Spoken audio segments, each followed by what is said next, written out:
Live United news Prayagraj Uttar Pradesh. Prayagraj की भाजपा कार्यालय civil line में प्रेस वार्ता करते हुए कि हमारे जो नवनियुक्त जिलाध्यक्ष हैं महानगर के राजेंद्र मिश्रा जी, गंगा पार की बहन कविता पटेल जी और यमुना पार के विनोद प्रजापति, इन सब लोगों को भारतीय जनता पार्टी काशी क्षेत्र की तरफ प्रदेश की तरफ हार्दिक बधाई शुभकामनाएं। और भारतीय जनता पार्टी की आज एक कार्यशाला है। कार्यशाला संगठनात्मक विषयों को लेकर के है, क्योंकि भाई 5 बजे प्रेस कॉन्फ्रेंस क्यों नज़दीक है और समय समय पर भारतीय जनता पार्टी अपने संगठनों को लेकर के संवेदनशील रहती है। ऐसी परिस्थिति में जहाँ भी हमारे संगठन में कुछ कमजोरी है, कुछ लोग किसी दूसरे कार्यों में व्यस्त हो गए हैं या कोई किसी कारण से बीमार वगैरह है, इन सब विषयों का समीक्षा करके लोकसभा के चुनाव के बहुत पहले ही भाजपा अपने संगठन को पूरा चुस्त दुरुस्त करना चाहती है। चाहे वह हमारे बूथ के अध्यक्ष हों, चाहे वो हमारे शक्ति के इनके संयोजक प्रभारी हों, चाहे वो हमारे मंडल के मंडल पदाधिकारी हों, मंडल अध्यक्ष हों, चाहे जिले के पदाधिकारी हों, इन पूरे संगठनात्मक विषयों को लेकर के भारतीय जनता पार्टी का आज एक कार्यशाला है, जिसमें ये आपके प्रयागराज महानगर की कार्यशाला हुई है।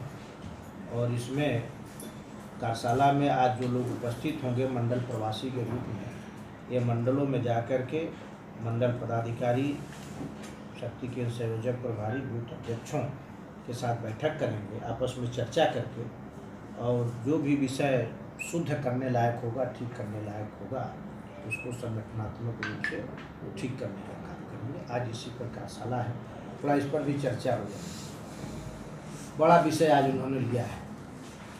उन्होंने 2 विषयों को मैं उसमें आप विशेष रूप से चर्चा करूँगा। देश के यशस्वी प्रधानमंत्री जो आज विश्व के सर्वाधिक लोकप्रिय नेता हैं, वो हर महीने के अंतिम रविवार को मन की बात करते हैं। मन की बात की संवाद से भाजपा के कार्यकर्ताओं को ही नहीं, आम जनमानस को कुछ न कुछ उनसे प्रेरणा मिलती है। वो संकेतात्मक रूप से जो बातों को कहते हैं, आम जनमानस उस पर चलने का काम भी।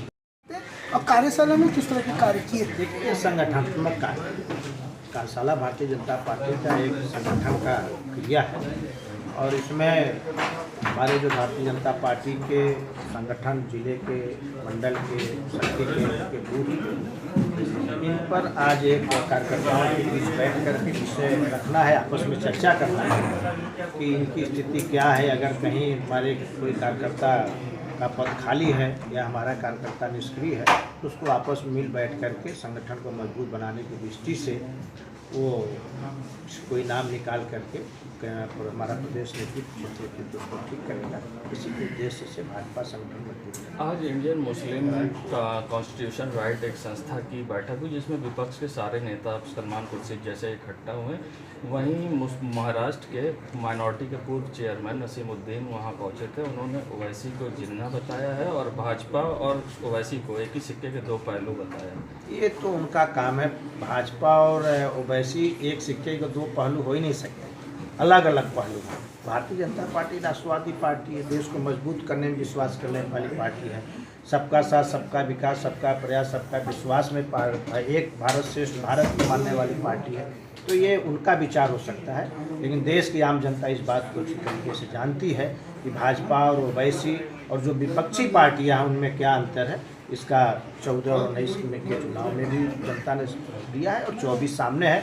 आप देखिएगा, जनता बहुत अच्छी तरीके से इसका साथ ये भी कहा जो भाजपा में मुस्लिम होगा वो असली मुस्लिम नहीं होगा, और भाजपा सबसे ज़्यादा लव जिहाद की बात करती है, मगर भाजपा को सबसे पहले मुख्तार अब्बास नकवी और शाहनवाज हुसैन को देखना चाहिए। ये भारतीय जनता पार्टी के ऊपर जो लोग आरोप लगा रहे हैं ना, उनको ये देखना चाहिए कि लंबे दिनों तक उन्होंने शासन किया है और मुसलमानों को वह कितने ही ऐसी हैं जो मुसलमान जो है शिक्षा में लेकर के नौकरी में लेकर के उसमें आज़ादी के बाद जो स्थिति थी और इनके शासनकाल में उनकी स्थिति कहाँ आ गई, ये खुद उनको विचार करना चाहिए। और मुस्लिम भाई इस बात को अच्छी तरीके से देख रहे हैं।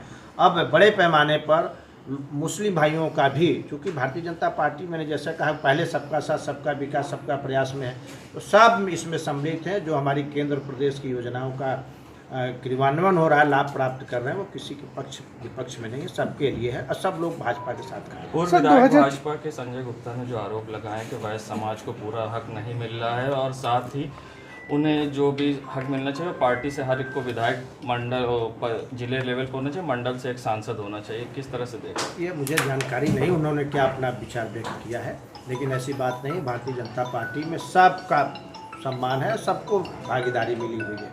अगर वो प्रयागराज की ही बात करें तो प्रयागराज के महापौर भी हमारे वैश्य समाज के हैं, वो खुद भाजपा के विधायक रहे हैं संजय गुप्ता, और प्रयागराज में कैबिनेट मिनिस्टर भी उत्तर प्रदेश में हमारे वैश्य समाज के हैं। तो ये उनका आरोप क्या है हमें जानकारी नहीं है, लेकिन निराधार है। सर बात करें 2024 की, तो अब इलेक्शन की तैयारियां लगभग अब शुरू भी हो चुकी हैं। तो जिस तरीके से उम्मीदवारों का चयन होना है, इस प्रक्रिया की शुरुआत कब से शुरू की जाएगी और इसके लिए जो वर्किंग कमेटी की गठन है वो कब तक कर दिया जाएगा? लोकसभा के प्रत्याशियों का चयन और प्रक्रिया का प्रदेश और केंद्र नेतृत्व का है।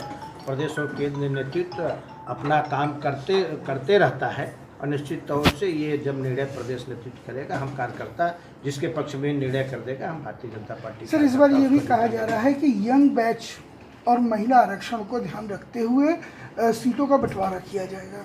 तो इसमें अगर सीटों का बंटवारे की बात इस तरीके से हो रही है तो महिलाओं को कितने प्रतिशत सीटों को देने की बात इस बार की जाएगी? भारतीय जनता पार्टी नारी सशक्तिकरण में पहले से विश्वास करती है और नारी सशक्तिकरण भाजपा और प्रदेश के यशस्वी प्रधानमंत्री जी का एक प्रमुख उद्देश्य एजेंडा है। उसी के कारण उन्होंने नारी शक्ति बंधन विधेयक जो बहुत दिनों से लटका पास करा गया है। पूरे के लोग और जो भारतीय मूल की लोग विदेश में महिलाएं हैं, सब माननीय प्रधानमंत्री जी के प्रति आभार ज्ञापित कर रहे हैं, धन्यवाद